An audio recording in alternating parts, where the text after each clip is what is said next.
saya mengkhawatirkan bisa jadi akan muncul kecenderungan partai berebut akses pada sumber daya atau program-program strategis pemerintahan. Itu kabinet yang gemuk ini akan berimplikasi pada tergodanya DPR juga untuk menambah jumlah anggota parlemen ya. Sekarang kan jumlah anggota parlemen kita 580 dan dengan kecenderungan seperti ini bisa juga DPR-nya juga merasa kayaknya kita juga butuh peningkatan jumlah anggota. Dalam konteks Kementerian Keuangan yang langsung secara struktur ditaruh di bawah Presiden, sebenarnya ini mengindikasikan bahwa Presiden ingin memiliki kewenangan secara langsung gitu ya untuk bisa menjalankan program-program yang dijadikan oleh prioritas oleh beliau, seperti misalnya makan bergizi gratis yang memang sudah akan memakan anggaran sekitar 70 triliun pada tahun pertamanya. Lalu ada juga proyek Giant Sea Wall, begitupun juga dengan beberapa program-program yang menjadi warisan dari Pak Jokowi seperti hilirisasi. Yang harus dilakukan oleh Pak Prabowo ke depan adalah monitoring dan evaluasi yang begitu terstruktur untuk melihat apakah para menteri ini memang bekerja sesuai dengan tupoksinya atau menguntungkan kepentingan pribadi atau kelompoknya. Halo, selamat datang di CSI Spotlight. Kali ini bersama saya Safia Muhibat, host untuk episode kali ini dengan judul Kabinet Merah Putih Mengupas Kualitas dan Kuantitas. Setelah dilantik tanggal 20 Oktober yang lalu, Presiden Prabowo langsung mengumumkan kabinet beliau yang pada saat itu diumumkan terdiri dari 7 orang menteri koordinator, 42 orang menteri, 2 wakil menteri koordinator, 54 wakil menteri, kemudian ada juga 8 pejabat setingkat menteri, sejumlah utusan khusus, penasehat khusus, staf khusus, dan juga ada beberapa badan yang baru. Pada saat ini ketika taping podcast ini dibuat, para menteri, wamen, dan pejabat yang saya sebutkan barusan sedang ada pembekalan istilahnya ya, atau mungkin juga bisa dikenal dengan retret selama beberapa hari yang kemudian akan kita lihat ke depannya seperti apa kinerja para menteri yang akan menjabat di Kabinet Merah Putih ini. Untuk episode kali ini membahas hal yang sangat penting tersebut, ada 3 orang rekan saya dari CSIS. Yang pertama ada Mas Arya Fernandes. Kemudian Mas Niki Fahrizal, ini muka-muka lama yang selalu muncul di podcast kita, dan kemudian ada Mas Adi Nova Fauri. Selamat siang semuanya. Selamat siang. Saya ke Mas Arya dulu nih, seperti biasa pakarnya dalam bidang ini ya. Ini bisa diceritain nggak Mas Arya, ini apa yang bisa kita pahami dengan postur kabinet yang kita punya sekarang ini? Valid nggak sih kritik yang ada di luar sana mengenai kabinet ini terlalu gemuk, kemudian nanti rentan masalah dan sebagainya? Silakan. Baik, Mbak Kasih, Mbak Vivi. Jadi mungkin saya ingin cerita dulu kira-kira apa yang membuat Presiden terpilih Pak Prabowo kemudian membuat kabinet yang jumlahnya 2 kali lipat, bahkan lebih dibandingkan kabinet-kabinet sebelumnya yang pasca reformasi ya, yang ketika itu jumlahnya di sekitar angka 34 ya. Nah, kalau kita lihat dari sisi jumlah partai, kita menganut apa yang disebut sebagai sistem multipartai yang ekstrim ya, di mana jumlah partai yang ada di parlemen itu di atas angka jumlah efektif partai politik di parlemen. Nah, itu membuat akhirnya siapapun presiden yang terpilih itu mau nggak mau harus membuat koalisi yang lebih besar untuk memastikan supaya kebijakan-kebijakan eksekutif itu bisa mendapatkan dukungan penuh dari parlemen. Nah, kalau kita lihat efek dari sistem multipartai yang ekstrim ini membuat sejak 2004 itu tidak ada partai yang dominan. Dominan dalam arti kata tidak ada partai yang mendapatkan suara yang signifikan di DPR. Sejak 2004 itu tidak ada yang mendapatkan di atas 25% kursi di DPR. Nah, itu menjelaskan betapa posisi partai-partai kita yang multipartai ini membuat kalau eksekutif tidak mendapatkan dukungan yang penuh dari parlemen, tentu dia akan rentan diganggu ya, kebijakan-kebijakannya di challenge oleh DPR. Nah, sehingga itu membuat presiden-presiden yang terpilih sejak 2004 itu kemudian terdorong untuk membuat kabinet yang lebih besar. Nah, kalau kita lihat di grafik ini misalnya ya, kita mencoba mengolah datanya dan grafik ini menunjukkan bahwa terjadi perubahan dari koalisi yang dibentuk oleh calon presiden ketika pemilu, itu koalisi pemilu, itu gabungan komposisi atau jumlah kekuatan partai pendukung di DPR, itu misalnya Pak SBY di periode pertama itu 40%, tetapi setelah dia terpilih dan dia dilantik jadi presiden, kemudian Pak SBY meningkatkan jumlah dukungan politik di DPR menjadi 74%. Begitu juga di periode kedua dan kedua Pak SBY, di periode pertama Pak Jokowi juga begitu, di periode kedua Pak Jokowi bahkan sampai dukungan politik di DPR-nya mencapai angka 91,3. Pak Prabowo kalau kita bandingkan dengan capres-capres sebelumnya, jumlah dukungan politiknya di DPR dibandingkan Pak SBY misalnya bahkan di bawah Pak SBY ya, di angka 69. Pak SBY di periode pertama 74, periode kedua 75. Nah, ini menunjukkan bahwa memang ada kecenderungan presiden-presiden itu untuk meningkatkan jumlah dukungan politiknya di DPR untuk memastikan tadi kebijakannya dapat diterima, didukung oleh DPR. Nah, bagaimana dengan koalisi kabinet Pak Prabowo sekarang ya? Kalau koalisi politiknya, kalau kita bandingkan dengan presiden-presiden sebelumnya, Pak Jokowi dan Pak SBY, koalisi politiknya menurut saya juga cukup gitu ya untuk tidak menyebut besar. Tapi kalau kita patokannya besar itu soal kabinet, memang besar ya. Dari 34 menjadi lebih 100. Apakah itu akan efektif dan bagaimana tantangannya? Nah, kita bisa bahas setelah ini. Sip, thank you Mas Arya. Ini saya ke Mas Niki nih ya. Ya. Kalau kita lihat salah satu kritik juga atau salah satu kekhawatiran terbesar yang kita bisa baca di media gitu ya, itu dengan kabinet yang jumlahnya sebegini besar, itu bisa rentan korupsi, gitu ya. Ini kalau Mas Niki ini kan, Mas Niki ini pejuang reformasi nih kayaknya. Ya. Ini pejuang konstitusi. Pejuang konstitusi apalagi. Ini benar nggak ya kekhawatiran seperti itu bahwa ini bisa jadi rentan korupsi nih dengan yang sebegini besarnya? Iya, kalau kita perhatikan dari pemerintahan sebelumnya, pemerintahan Pak Presiden Joko Widodo itu tidak kedap terhadap korupsi.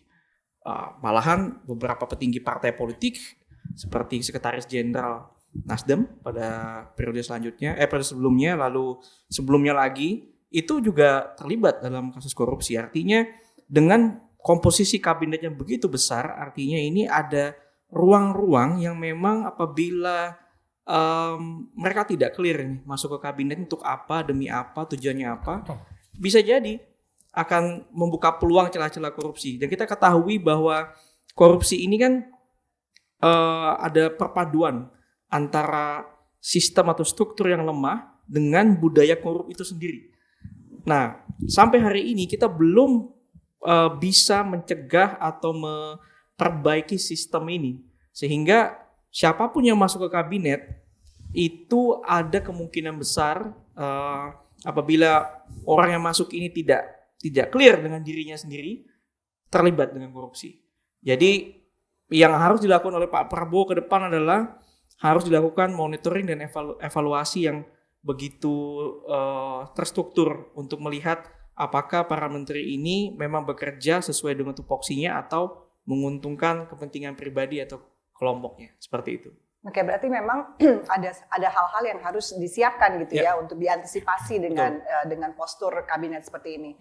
Saya ke Mas Ino deh. Ini kan kalau kita berbicara mengenai tadi postur kabinet yang sedemikian besar, kemudian terkait dengan rentannya korupsi. Kalau dikaitkan dengan anggaran gimana ya Mas Ino? Karena banyak yang khawatir juga nih gitu ya. Baik dari segi personel, kemudian dari segi logistik dan sebagainya bahwa itu anggaran akan membengkak. Benar nggak ya seperti itu Mas Ino? Iya, jadi sebenarnya yang ingin kita lihat terlebih dahulu adalah yang pertama adalah besarnya kabinet ini apakah kabinet yang sekarang ini bisa dikatakan kabinet yang besar atau tidak misalnya, itu tentu relatif. Seperti tadi Pak Arya sudah sebutkan begitu ya. Tapi memang yang perlu kita berikan catatan adalah penambahan nomenklatur, penambahan kementerian dan lembaga, ini tentunya ada implikasi secara langsung. Implikasi secara langsungnya itu yang paling terlihat adalah dari beban anggaran yang tentunya meningkat, seperti itu.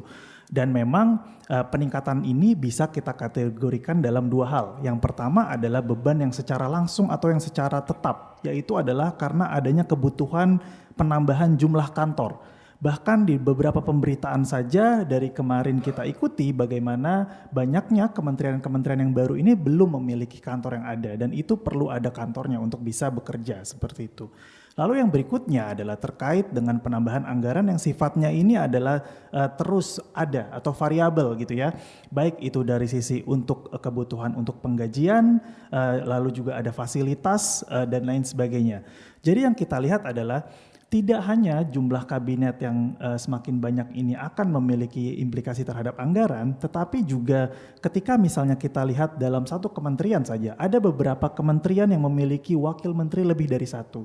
Artinya akan ada penambahan anggaran juga di sana. Sementara kalau kita kembali melihat pada postur dari APBN kita, sebenarnya ruang fiskal yang kita miliki juga semakin menipis. Kenapa demikian? Karena memang ada kebutuhan untuk pembayaran bunga utang misalnya di tahun depan, begitu ya. Lalu Pak Prabowo juga memiliki beberapa agenda-agenda prioritas yang ingin dimajukan. Pak Prabowo ingin memiliki warisan ketika menjadi presiden, sehingga itu akan dimajukan oleh beliau untuk dijalankan begitu ya. Tidak hanya program-program prioritas Pak Prabowo, tapi juga ada program-program warisan dari Pak Jokowi yang juga membutuhkan anggaran di sana. Sehingga memang penambahan jumlah kabinet ini memiliki implikasi secara langsung kepada anggaran.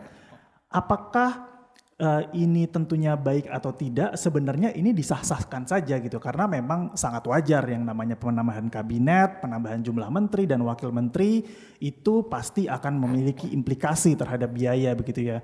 Tapi yang jadi pertanyaan berikutnya adalah apakah memang penambahan kabinet ini benar-benar bisa membantu untuk menjalankan pembangunan Indonesia atau tidak? Itu yang kemudian menjadi pertanyaan, dan pertanyaan itu bisa dijawab salah satunya adalah dari formasi yang dibentuk oleh Pak Prabowo, penempatan orang-orang di dalamnya begitu. Mungkin itu dulu dari saya. Oke. Ini menarik ya, bahwa memang berarti beberapa kekhawatiran yang ada di luar sana mengenai kabinet ini bisa dibilang cukup valid gitu ya. Ini saya balik ke Mas Arya lagi nih. Satu hal yang juga menurut saya menarik ya, bukan menarik tapi juga apa ya. Ini kabinet belum juga kerja, baru diumumkan, orang-orang udah prediksi reshuffle. Saking udah nggak yakin gitu, khawatir gitu ya, berita ada yang ngomong 100 hari, ada yang ngomong 1 tahun gitu ya. Ini belum kerja, belum apa, baru diumumkan aja orang-orang udah mengandai-andaikan reshuffle. Ini benar nggak sih Mas Arya, apa pertanda apakah ini? Ya kalau kita lihat kekhawatiran itu mungkin bisa beralasan ya, karena kita sejak reformasi tidak pernah punya pengalaman kabinet yang sangat besar, bahkan lebih dari tiga kali lipat dari jumlah normal yang dilakukan sejak reformasi, yaitu sekitar 30 sampai 34. Nah, kalau menjadi 100 tentu akan ada pikiran apakah ini semacam eksperimen politik ya. Dan eksperimen itu tentu bisa outputnya, hasilnya bisa berhasil atau gagal atau setengah berhasil gitu. Karena ini semacam eksperimen baru yang dilakukan oleh pemerintahan baru, tentu muncul pikiran bahwa bagaimana kalau ini tidak berhasil, atau bagaimana kalau ini seperti yang tadi disampaikan Ino itu mengambil fiskal yang banyak, gitu. Dan bagaimana dampaknya kalau misalnya eksperimen ini dalam 3 bulan atau 6 bulan nggak berhasil. Nah, sehingga muncul orang tiba-tiba subuh-subuh pagi-pagi orang udah bicara soal reshuffle gitu ya. Dan kita melihat memang kalau saya sendiri, menurut saya memang evaluasi berkala penting dilakukan, bisa per 3 bulan, per 6 bulan, karena Pak Prabowo muncul dengan program-program yang dapat dikatakan bombastis ya. Swasembada pangan misalnya. Swasembada pangan itu terakhir itu sudah beberapa puluh tahun yang lalu ya, sejak masa Pak Harto. Kita tidak pernah lagi mendapatkan swasembada pangan, dan Pak Prabowo menjanjikan bahwa dalam 5 tahun swasembada pangan akan terjadi dan Indonesia akan menjadi lumbung pangan global dunia. Itu kan sangat bombastis. Yang kedua soal swasembada energi, swasembada air, pemberantasan korupsi misalnya, dan pemberian makan gratis bergizi yang anggarannya juga sekitar 70 triliun. Nah, dengan kondisi seperti itu, program yang cukup bombastis, tentu orang dan ekspektasi orang yang besar pada Pak Prabowo yang terlihat misalnya dari perolehan suara yang di 58%, tentu publik, para analis kemudian memperkirakan dan mencermati, memprediksi akan ada kemungkinan reshuffle yang mungkin bisa dilakukan lebih cepat. Nah, alasan kedua itu juga soal orang berpikir juga apakah nama-nama yang muncul ini hanya untuk apakah Pak Prabowo akan melakukan reshuffle atau tidak gitu. Jadi itu saya kira yang membuat orang akhirnya berpikir kenapa reshuffle kemudian muncul ke permukaan. Bahkan pemerintah belum genap seminggu bekerja gitu. Bahkan belum bekerja, Bahkan orang belum udah bekerja. ngomongin reshuffle juga. Mas Niki, ini kalau kita ngomongin tantangan ya, ini kan kalau sampai ada kemungkinan reshuffle berarti kan udah diprediksi tantangannya besar gitu ya. Kalau dari isu-isu mungkin isu politik, hukum, keamanan, tantangan terbesar apa aja kira-kira? Nanti saya akan bertanya hal yang sama ke Mas Ino terkait dengan bidang ekonomi, investasi, pangan gitu ya. Yang pertama tadi sudah di-mention oleh teman saya Mas Arya ini soal swasembada pangan ya. Kita ketahui bersama juga 5 tahun sebelumnya food estate itu nggak kemana-mana juga gitu loh. Jadi menurut saya itu satu hal publik mencatat itu bahwa kita hari ini akan berbicara mengenai swasembada pangan, lalu lumbung pangan, tetapi food estate yang pernah digelorakan di 5 tahun sebelumnya itu nggak jalan kemana-mana juga. Artinya apa yang terjadi hari ini itu harus dipikir matang-matang dulu karena berefleksi dari yang sebelumnya. Itu yang pertama. Yang kedua, ini soal pembentukan hukum. Kita tahu persis di zamannya Pak Jokowi, proses pembentukan undang-undang itu dipercepat. Ada praktik legislasi cepat. Saking cepatnya itu publik belum sempat untuk memberikan masukan, memberikan kritik, sudah jadi aja undang-undangnya. Nah, harapannya hari ini itu harus membuka ruang sebesar-besarnya terjadinya partisipasi publik yang bermakna.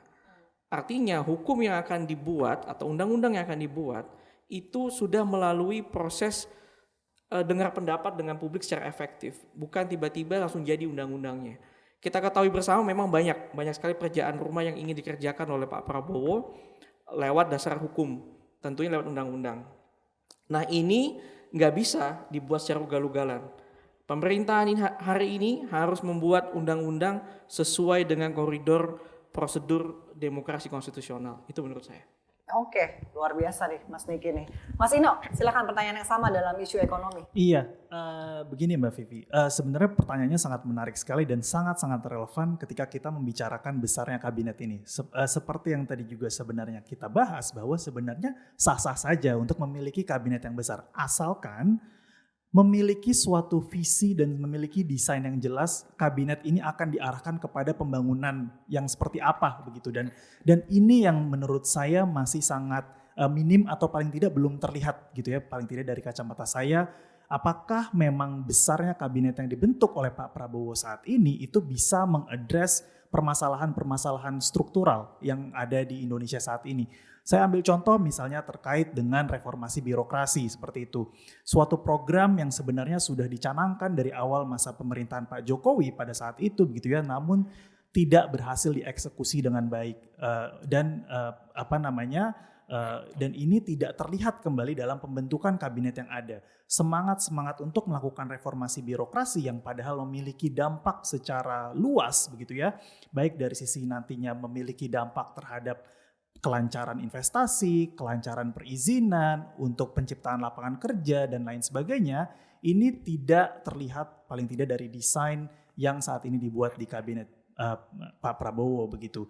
Itu padahal merupakan salah satu permasalahan struktural. Lalu permasalahan berikutnya adalah dari Pak Prabowo adalah bagaimana adanya tuntutan untuk memiliki pertumbuhan ekonomi yang begitu tinggi, yaitu mencapai 7-8%. Kenapa tuntutan ini ada? Karena memang di Indonesia sendiri itu jika kita tidak bisa lepas landas atau tidak bisa memiliki pertumbuhan yang tinggi, maka kita terancam akan terjebak pada middle income trap atau kita belum masih miskin belum kaya gitu ya ibaratnya.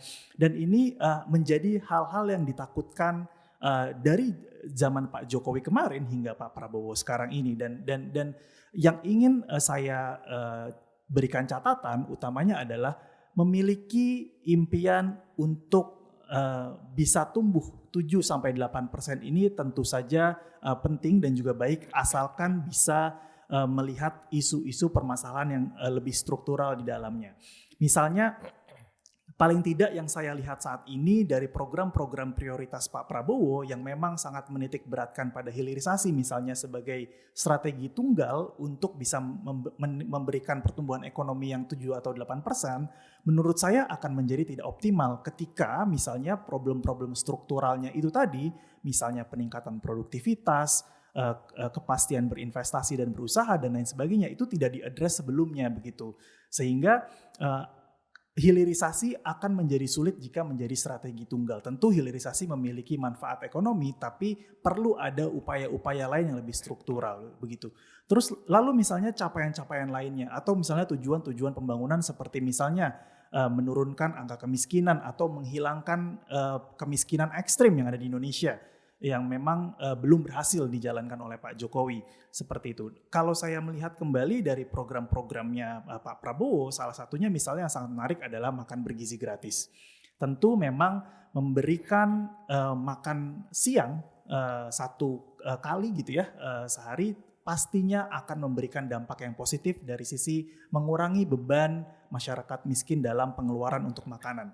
Ketika misalnya program ini dapat dijalankan dengan baik, ada monitoring dan evaluasinya dengan baik, maka seharusnya pemenuhan gizi juga lebih bisa terjamin di sana. Seperti itu. Jadi isu-isu yang sifatnya kemiskinan struktural dari sisi pengeluaran, dari sisi pemenuhan gizi, itu seharusnya bisa di-tackle melalui makan bergizi gratis. Namun yang disayangkan adalah bagaimana program dari makan bergizi gratis ini akan diterapkan untuk seluruh siswa begitu ya, yang sehingga dari sana dari desain yang tersebut maka akan ada konsekuensi lain dari apa yang diharapkan, seperti misalnya akan ada anggaran yang terbuang, akan menciptakan inflasi tambahan dan lain-lain sebagainya. Padahal jika ini dibuat lebih targeted gitu ya kepada pihak-pihak yang membutuhkan, maka sisa anggaran atau ruang fiskal yang bisa diamankan nantinya itu bisa dibuatkan program-program lain atau misalnya peningkatan penerima program perlindungan sosial yang lainnya dan lain-lain gitu. Sehingga perlu ada evaluasi ataupun monitoring bahkan dari mulai desain dari kebijakannya itu sendiri. Kita perlu cermati itu bahkan sebelum programnya ini berjalan gitu.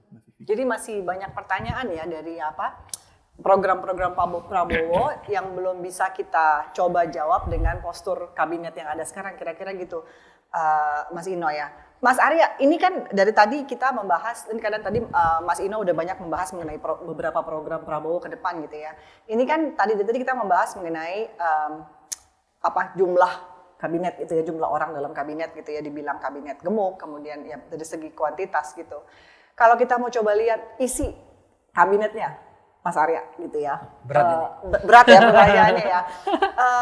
Apa yang bisa kita pahami dulu ya dari orang-orang yang dipilih oleh Prabowo dan ditempatkan di pos-pos menteri ini? Iya, saya melihat kabinet ini tentu akan memiliki implikasi pada mungkin politik 5 tahun ke depan ya. Yang kita lihat dari sisi representasi itu kan beberapa anggota kabinet baik yang sebagai menteri atau sebagai wakil menteri itu berasal dari partai politik. Bukan apakah dia berasal dari partai politik atau enggak ya, tetapi karena dia berasal dari partai politik, tentu akan ada kecenderungan kompetisi partai politik untuk mendapatkan akses pada sumber daya politik. Ya. Bisa berupa program-program strategis pemerintahan yang itu terjadi pada pemerintahan sebelumnya, di mana Presiden Jokowi misalnya mengalokasikan program-program khusus yang strategis dan berdampak pada publik itu pada beberapa partai politik koalisi. Dan program-program itu banyak dimanfaatkan tentu untuk ya tujuannya memang untuk kepentingan publik, tetapi juga ada kepentingan politik elektoral juga yang berada di balik program-program tersebut misalnya, atau yang sering disebut dengan pork barrel politik gitu. Nah, saya mengkhawatirkan bisa jadi akan muncul kecenderungan partai berebut akses pada sumber daya atau program-program strategis pemerintahan. Itu mungkin implikasi yang pertama ya.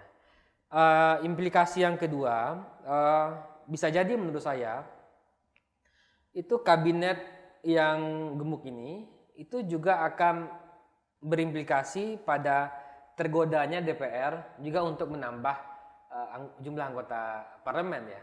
Sekarang kan jumlah anggota parlemen kita 580, dan dengan kecenderungan seperti ini bisa juga DPR-nya juga merasa kayaknya kita juga butuh peningkatan jumlah anggota. Nah, implikasi yang ketiga menurut saya adalah karena sebagian besar dan beberapa pos menteri itu diisi oleh ketua umum partai politik, ya, bagaimana Presiden Prabowo misalnya memastikan bahwa dalam rentang waktu tertentu para menteri ini dapat fokus bekerja gitu ya, karena para menteri tentu juga punya kepentingan politik untuk memastikan agar pada pemilu berikutnya partainya bisa bertahan, bisa lolos di DPR dan segala macam. Nah, ini kan kerja-kerja yang nggak mudah dari sisi Pak Prabowo untuk memastikan elitnya, para menterinya dapat bekerja sesuai dengan ekspektasi yang beliau harapkan gitu. Oke. Ini menyambung ya yang saya bahas dengan Mas Arya, nih Mas Niki. Ini kan kalau misalnya kita lihat nih ada beberapa kementerian yang istilahnya dipecah gitu ya. Bahkan kemudian ada beberapa badan yang sepertinya baru gitu ya. Ini gimana ya kalau Mas Niki memahami ini gitu ya? Mungkin bisa ngambil beberapa contoh kementerian yang dipecah gitu ya. Ini sedemikian urgenkah gitu ya sampai ada beberapa kementerian baru, ada beberapa badan baru, dan kemudian apa dampaknya kalau ada gitu ya terhadap tata kelola pemerintahan lah dan ide-ide reformasi di Indonesia. Baik, yang menarik itu ini ya, kalau saya perhatikan pemecahan Kementerian Hukum dan HAM. Jadi Kementerian Hukum dan HAM ini sekarang dipecah, ada Kementerian Hukum, lalu ada Kementerian HAM sendiri, lalu di dalam tubuh Kementerian Hukum itu Direktorat Jenderal Imigrasi dan Permasyarakatannya ini menjadi kementerian. Nah, di sini menarik kalau saya perhatikan bahwa kemungkinan ada urgensi ya yang memang cukup tinggi mengapa dibentuk Kementerian Imigrasi dan Pemasyarakatan. Salah satu poin yang menarik sekali untuk pemasyarakatan adalah soal mengenai overcapacity-nya lembaga pemasyarakatan. Dan ini bukan menjadi isu yang spesial lagi, karena ini memang sudah menjadi pembicaraan sejak 2017 hingga hari ini bahwa lembaga pemasyarakatan kita ini begitu kurang, tapi yang penghuninya begitu banyak. Fasilitas makin sedikit juga. Nah, harapannya lewat Kementerian Imigrasi dan Pemasyarakatan ini ada pembenahan nih soal manajemen lembaga pemasyarakatan ini. Karena jangan sampai lembaga pemasyarakatan ini terbengkalai lalu menimbulkan masalah baru di dalam itu. Ya, kita ketahui bersama lah bagaimana program pemasyarakatan itu yang tadinya mungkin nyuri ayam, keluar dari situ S2 nyuri mobil. Jadi menurut saya itu problematik yang real sekali dalam dunia hukum. Artinya juga ketika kita ingin membenahi pemasyarakatan, Kementerian Hukum itu perlu juga hari ini ketika KUHP di tahun-tahun mendatang ini akan diberlakukan, artinya segera juga menyusul KUHAP-nya, Kitab Undang-Undang Hukum Acara Pidananya. Karena kalau KUHP baru, tentu KUHP-nya juga harus baru juga. Nah ini salah satu bagian apabila diseriusi oleh Pak Prabowo, ini menjadi bagian dari reformasi hukum. Seperti itu. Oke, jadi kalau dari spesifik kasus ini memang ada harapan besar sepertinya ya, perubahan di sana. Mas Ino, ini kalau tadi dengan Mas Niki kan saya membahas satu kementerian dipecah gitu ya. Ini yang menarik juga Kementerian Keuangan, dikatakan langsung di bawah koordinasi Presiden. Ini unik juga gini ya, maksudnya Apa maknanya ini? apa maknanya? Kalau saya sih terus terang nggak ngerti. Kemudian bagaimana ini fungsi Kementerian Keuangan? Belum lagi dari kemarin prediksinya banyak banget siapa yang akan jadi Menkeu gitu ya. Tiba-tiba kembali lagi Bu Sri Mulyani. Gimana nih Mas Ino?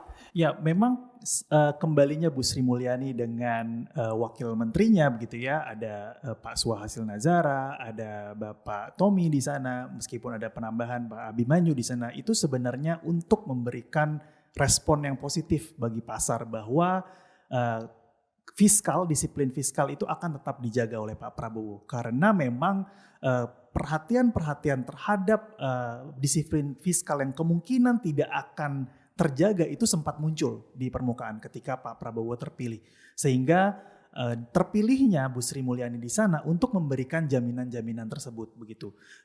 Dalam konteks Kementerian Keuangan yang langsung secara struktur ditaruh di bawah Presiden, sebenarnya ini mengindikasikan bahwa bagaimana Presiden ingin memiliki kewenangan secara langsung gitu ya untuk bisa menjalankan program-program yang dijadikan oleh prioritas oleh beliau, seperti misalnya program seperti makan bergizi gratis yang memang sudah akan memakan anggaran sekitar 70 triliun pada tahun pertamanya misalnya seperti itu.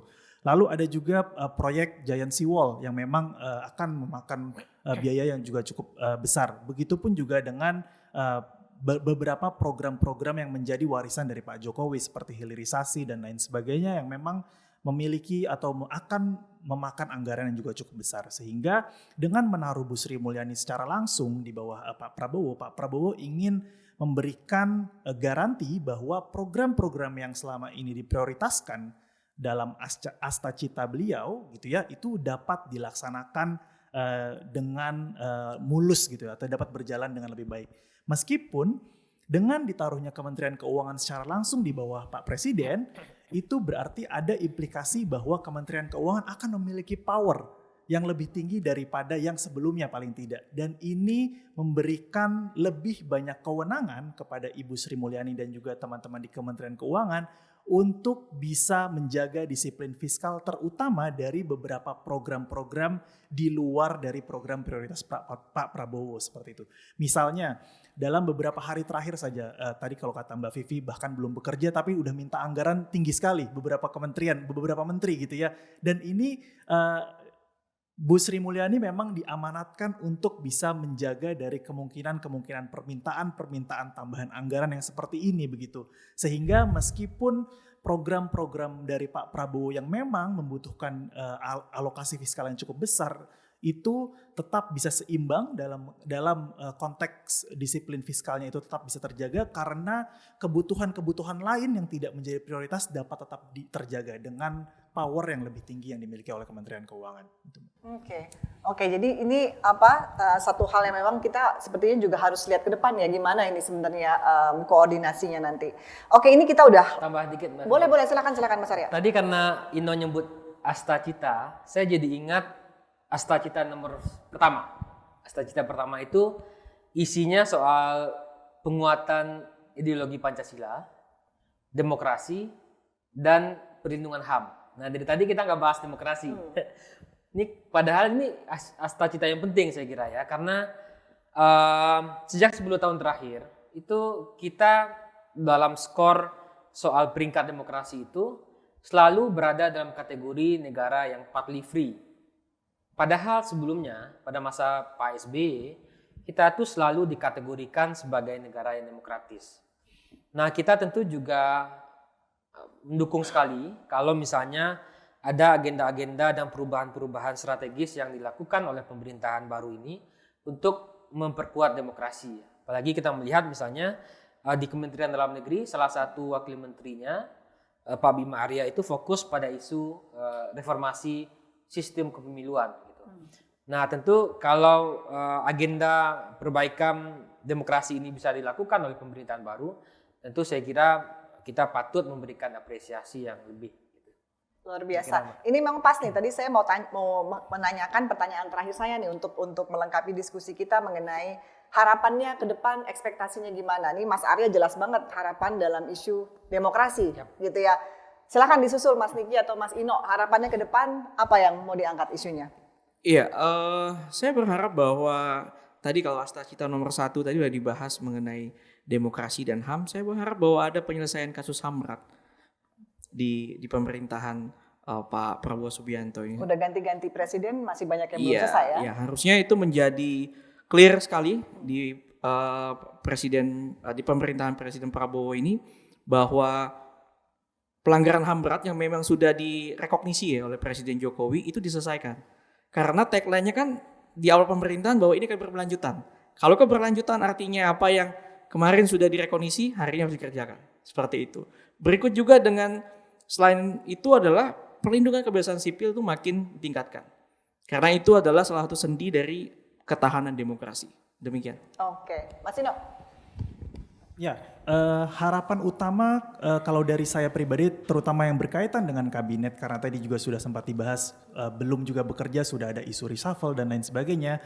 Kalau dari saya adalah yang pertama perlu ada grand design yang jelas dari kabinet ini sebenarnya ketika membentuk dari kabinetnya, ketika membentuk kementerian lembaga yang baru, ketika membentuk atau ketika memekarkan dari satu kementerian menjadi 2 kementerian, perlu ada tujuan yang jelas yang diturunkan dari asta cita dari Pak Prabowo. Mungkin ketika itu sudah lebih clear, maka kekhawatiran akan misalnya tumpang tindih kewenangan atau misalnya koordinasi yang akan berbelit dan lain sebagainya itu bisa dengan mudah terselesaikan begitu ya. Jadi yang pertama itu perlu ada suatu grand design yang bisa memperjelas arahnya ini mau diarahkan kemana. Yang kedua adalah terkait dengan arah dan tujuan pembangunannya itu sendiri. Yang perlu kita berikan harapan utama adalah bagaimana arah dan tujuan pembangunan ini perlu ditekankan, terutama untuk yang ekonomi, itu perlu ditekankan pada cukup beberapa hal saja yang memang dalam konteks makro gitu. Misalnya kita perlu menekankan pada penurunan angka kemiskinan. Satu. Yang kedua, perlu menekankan pada peningkatan produktivitas dari SDM di Indonesia begitu ya. 2 misalnya itu. Cukup dari 2 itu saja sehingga setiap program-program yang dibuat oleh kementerian dan lembaga itu tidak melenceng dari arah dan tujuan itu. Jangan lagi-lagi ada misalnya hanya pembuatan program yang sangat sifatnya egosektoral sekali gitu ya, hanya tergantung dari apa yang dibutuhkan oleh kementeriannya. Misalnya utamanya hanya untuk menekan angka impor misalnya. Itu harapan-harapan itu memiliki suatu indikator yang jelas, kinerja yang jelas terutama untuk pembangunan ekonomi, itu yang ingin saya pesankan gitu ya ke Pak Prabowo. Terima kasih. Thank you, terima kasih nih Mas Arya, Mas Niki, Mas Ino atas ngobrol-ngobrolnya hari ini. Terima kasih juga sama semua yang sudah bergabung dengan CSIS Spotlight pada episode kali ini. Tentunya kita sama-sama menunggu bagaimana kinerja Kabinet Merah Putih ini. Nanti ke depannya kalau misalnya ada isu-isu yang menarik tentu akan kita angkat lagi di CSIS Spotlight. Terima kasih dan sampai ketemu di episode berikutnya.